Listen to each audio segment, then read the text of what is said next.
Hi, I'm Harrison Keeley. Here's a quick look at today's top stories. First of all, powerful storms destroyed 10 homes across East Tennessee last night. Much of the damage happened in Claiborne County, north of Knoxville. No tornadoes have been confirmed at this time. A 23-year-old man was stabbed to death Sunday in Chattanooga. The killing brings this year's total number of homicides to 20, which is higher than in all of last year, and there's still 5 months to go. Sunday's stabbing happened in East Lake Courts at the same address where a teenage high school student, Melvin Crayton, was fatally shot earlier this month. Police haven't yet released the name of Sunday's victim. The investigation is ongoing. A man has been arrested after a spy camera was found recording restrooms in the Chattanooga area. The camera was turned over to police after it was found in the men's bathroom of the Chattanooga Billiard Club July 15th. Now, 21-year-old Justin Jamar Wilson has been charged for observation without consent.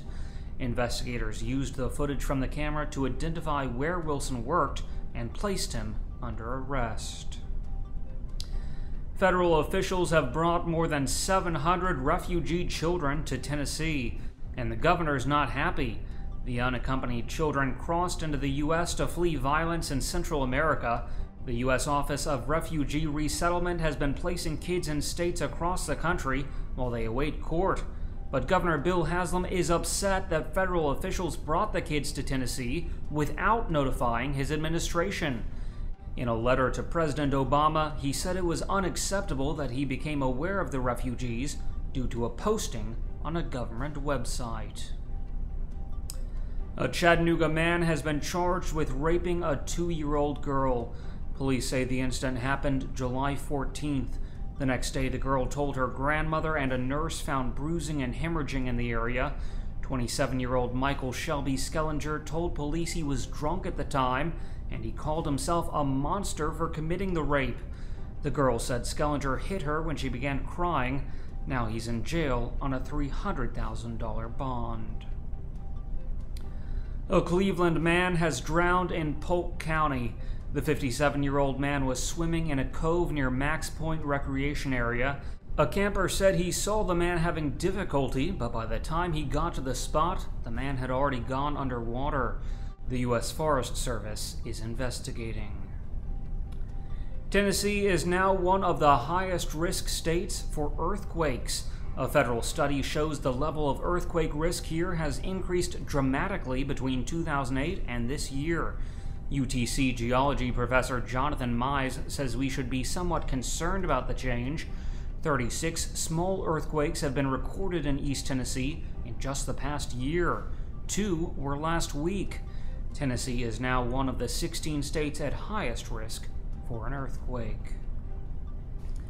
4 people have been charged with attempted murder after a shootout between rival biker gangs in McMinn County. 2 people were shot at a Kangaroo gas station in Athens Friday night.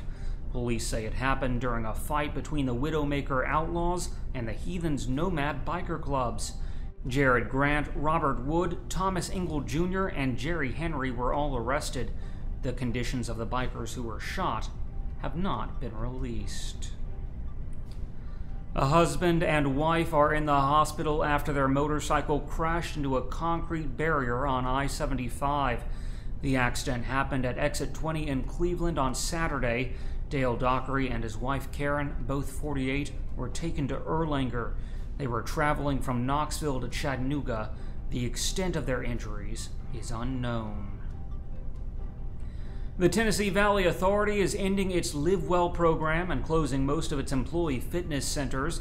The move is part of TVA's ongoing efforts to trim $500 million in annual operating expenses.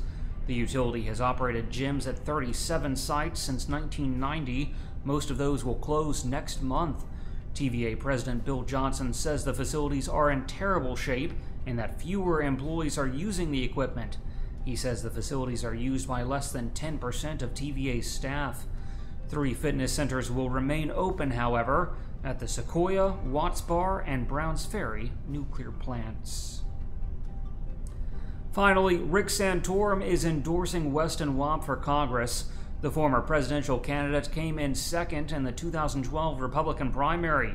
Wamp says both he and Santorum are committed to the sanctity of human life. But Wamp's campaign manager, Marshall Brock, wasn't able to say specifically where Wamp agrees with Santorum on social issues. Turning to weather, today will be sunny with a high near 85 degrees. The low tonight will be around 64. That's it for today's newscast. Thanks for being with us. You can find more on these stories and breaking news all day long at timesfreepress.com.